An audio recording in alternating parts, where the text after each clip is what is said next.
Hello and welcome to the My channel. Here we look beneath the surface of modern technology, the systems, contracts, machines, and invisible rules that shape ordinary digital life. Today, that surface is a digital library. A row of films sits inside an account. Albums wait behind a search bar. Games appear in a purchase collection. Documents sync across devices. Apps remain arranged on a screen, familiar and personal, as if they belong to the person using them. From the surface, it feels like ownership, but much of that library does not live in the same world as a book on a shelf.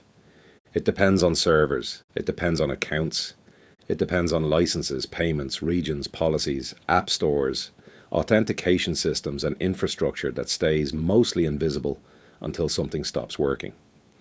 The object appears to be owned. The access is conditional. For most of modern history, ownership was physical.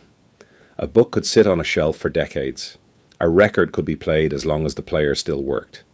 A DVD could remain in a drawer. A game cartridge could survive in a box long after the company that sold it had moved on to something else. Physical ownership was never perfect. Objects could break, paper could age, discs could scratch, formats could become obsolete, machines could disappear. But the object was local. It existed in the room. It did not need a login. It did not check a subscription. It did not ask a server for permission. Digital media changed that arrangement. At first, the change felt like pure convenience. Shelves became search bars. Discs became downloads. Waiting became instant access. Music libraries moved into pockets. Films appeared without shipping. Software updates arrived automatically. Documents followed users from laptops to phones to tablets. The friction of physical ownership seemed to dissolve. No storage boxes, no scratched discs, no lost manuals, no installation media, no single device holding the only copy. Everything became lighter, faster, and more available. But convenience did not remove structure. It replaced one structure with another. The old structure was based on possession. The new structure is often based on permission. Many digital products are not owned in the same way as physical objects.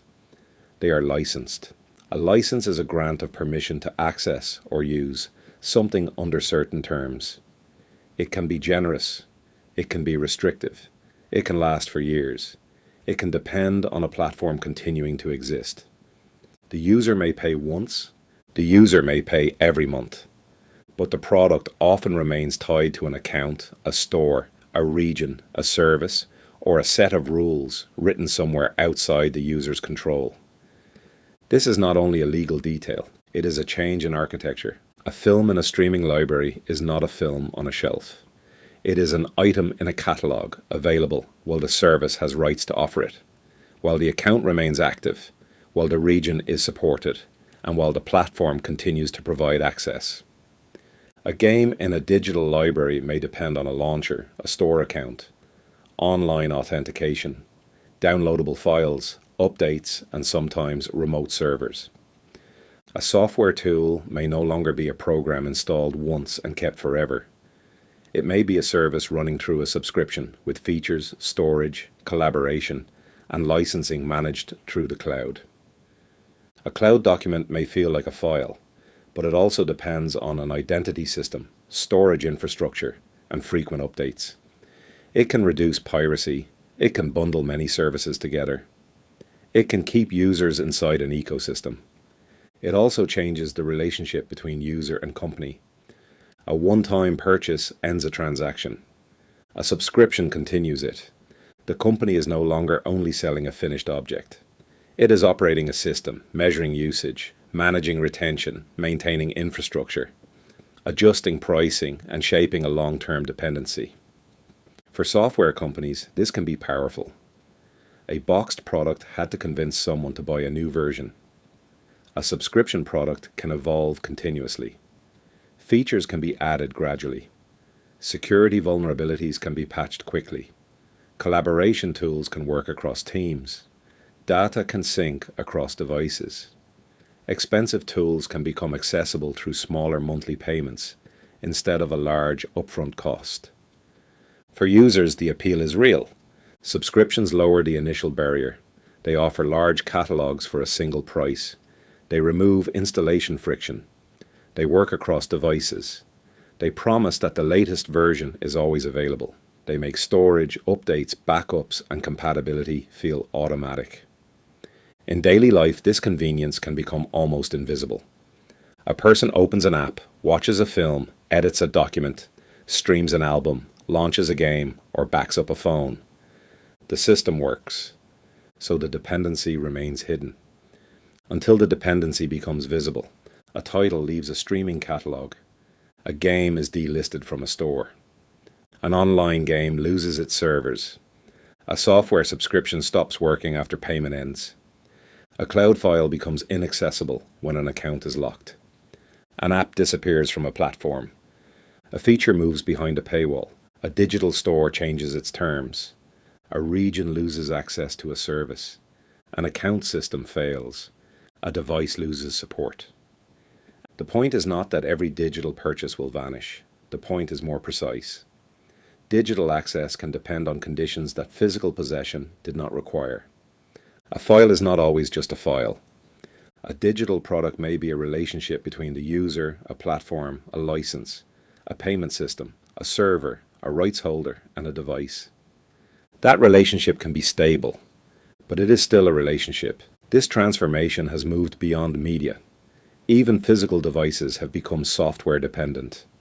Phones, smart TVs, cameras, laptops, cars, speakers, watches, and home devices increasingly rely on firmware, cloud services, app ecosystems, accounts, remote diagnostics, update servers, and connected features. A device can be physically present and still partly dependent on infrastructure elsewhere. The hardware sits in the hand, the permission lives in the cloud. This is one of the defining shifts of modern ownership. The object has not disappeared, but its behavior is increasingly controlled by software. A feature can be enabled remotely. A service can be discontinued. A repair can require authentication. An update can change how a device works. A server shutdown can turn a smart feature into a silent button.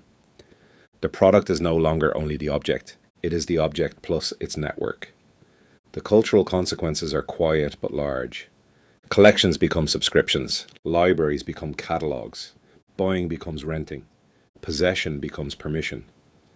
A person can have access to more music, film, software, and information than any previous generation, while owning less of it in the traditional sense.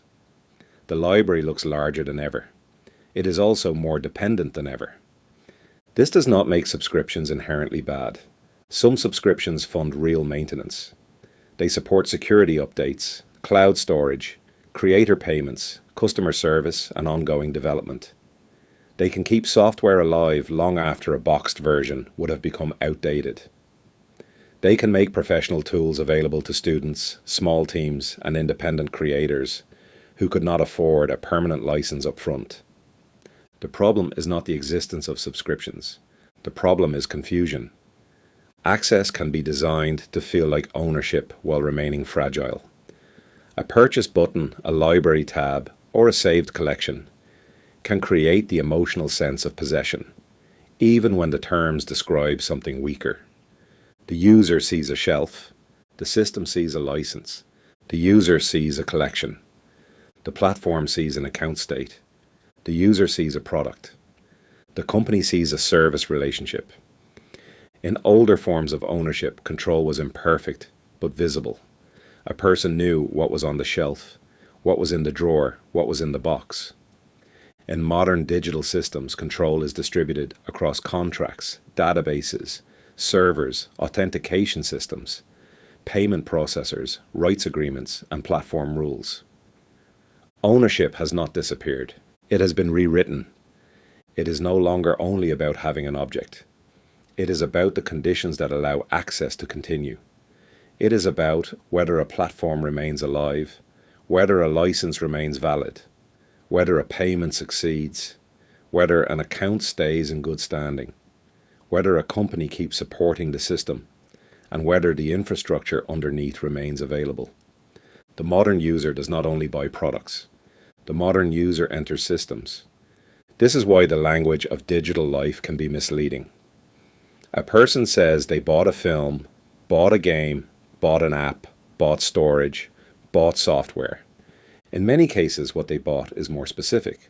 Access under rules. That distinction may not matter on an ordinary day. It matters when a catalog changes. It matters when a server shuts down. It matters when an account is lost. It matters when a service ends. It matters when a device outlives the infrastructure that made it useful. The old world placed objects in the user's hands. The new world places permissions in the user's account. A library can look full. A catalog can look endless. A device can feel personal. A subscription can make a tool feel permanent, as long as the payments continue and the servers respond. But beneath the surface, much of modern ownership is access waiting to be renewed. A quiet arrangement between the user and a system. A product that is also a permission. A possession that depends on infrastructure. A shelf that exists only while the lights stay on.